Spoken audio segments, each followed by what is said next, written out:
What a jump for Minnesota from 8 wins to 24. The most improved team in the nation. Made their first NCAA tournament under Richard Pitino. That 2013 berth was Tubby Smith's last year. Nearly 80% of the scoring back from that team. So you understand why people are picking the Gophers toward the very top of the conference this year. And pleased to welcome you back to Madison Square Garden, and pleased to be joined by the head coach of the Gophers, Richard Pitino, along with Nate Mason and Jordan Murphy. Question for all of you guys, but I guess I'll start with you, Coach. I mean, you came here last year and no one expected anything of this team, maybe except for the guys on the team. I mean, I know you had told me you thought you'd be significantly better, but it must feel great to come here and be one of the teams that people want to talk about and expect to have a really good year. You know, what I'm proud of the most was I remember sitting with these guys last year, and we kind of had to sit there and apologize over and over and over again, and that's not easy to do, and they handled it with class. They handled it the right way. We didn't brag about where we thought we were going to go. We laid low. We let everybody say what they wanted to say, but it didn't stop us from believing of where we were going to go. And it certainly is different right now, and we've got to remember that all the preseason stuff, we proved last year it doesn't matter. Well, it's the same thing this year.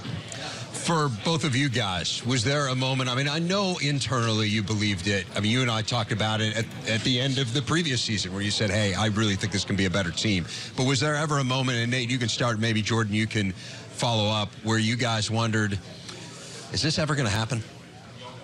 No. I came here and I trusted Coach, and I knew he had a vision. So I was on his shoulders, I was on his bandwagon, and I just trusted the process. We knew we was going to have a tough time the first 2 years. This year was the year. So last year we kind of set it up, and everyone came and got better, and we progressed. What about you, Jordan? I agree with Nate completely. I mean, we pretty much knew that that we were fine, that we were on pace to make a run that we were going to make. And, I mean, I think we proved that preseason stuff doesn't really matter. I mean, we have our own chip on our shoulder that we just have to keep continuing to work hard and stuff like that.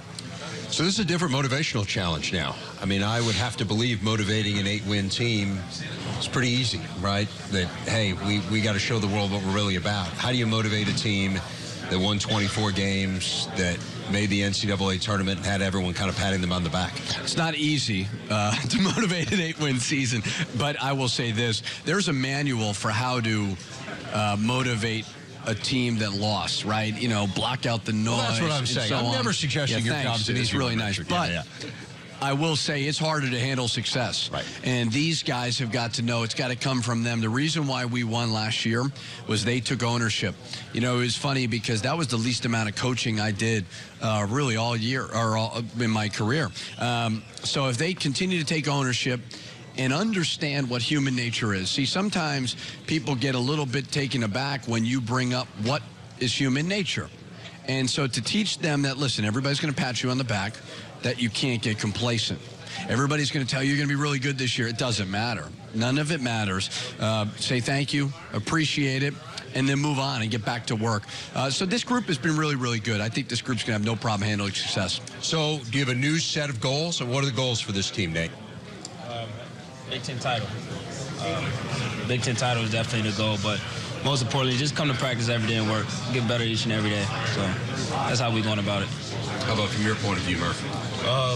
Just for a goal of mine, just win Big Ten title and just keep working hard. I mean, we have a set of goals. Everyone, I'm sure, has their own personal set of goals, and just work hard, get in the gym when they need to. And, I mean, that's pretty much it. What's the biggest thing that needs to happen with this team, Coach, to make a deep NCAA run? Stay healthy. You know, I know it's an issue right now, right? Well, and even last year, and again, you don't. Nobody accepts when you say that injuries are a factor, but, you know, we lost Akeem Springs right before the NCAA tournament, and I thought he was faking during the Middle Tennessee game, but he was out about 6 weeks after that game, and he got hurt in the first half. So stay healthy, be lucky. If you get those two things, then I think we'll be there. But it's like anything else. Win at home. Find a way to win at home, and then steal a couple on the road. You do that, you got a chance. But I love the fact that people get scared when they say, oh, Big Ten title. Like, I know they're both like, can I say this? Is Coach going to get mad at me? I love the fact that they're thinking big, but it's just being consistent and disciplined every single day. Hey, really quickly, do update me on your health situation, because you talked about that earlier today. It's been really, really difficult. I mean, we've had Reggie Lynch Devontae Fitzgerald, Dupree, McBrayer, all three of those guys have hardly done any contact. So I've had to do a lot of skill work. I've had to get creative in it. Nate's a little bit banged up, but by the time the season starts, we'll be fine. It's just a matter of I got to be patient, and that's hard for a coach to do, but it's nothing that's too serious. Hey, Richard, one thing I want to ask you, the offseason I know was really tough for you with your dad. You guys are, not just father-son, but you're friends as well. How have you handled that? It's been hard, but it's like anything else, right? When your dad is going through something and your family is going through something, you got to band together. And if there's one good thing about me kind of growing up in this profession, you're on top one day, you're on the bottom the next. And the most important people are there for you when you need them. So you find out who your friends are. You understand what's truly, truly important. And that's your family. And at the end of the day, you can say, you can write, none of that stuff really matters to me. At the end of the day, I want what's best for my father and his family.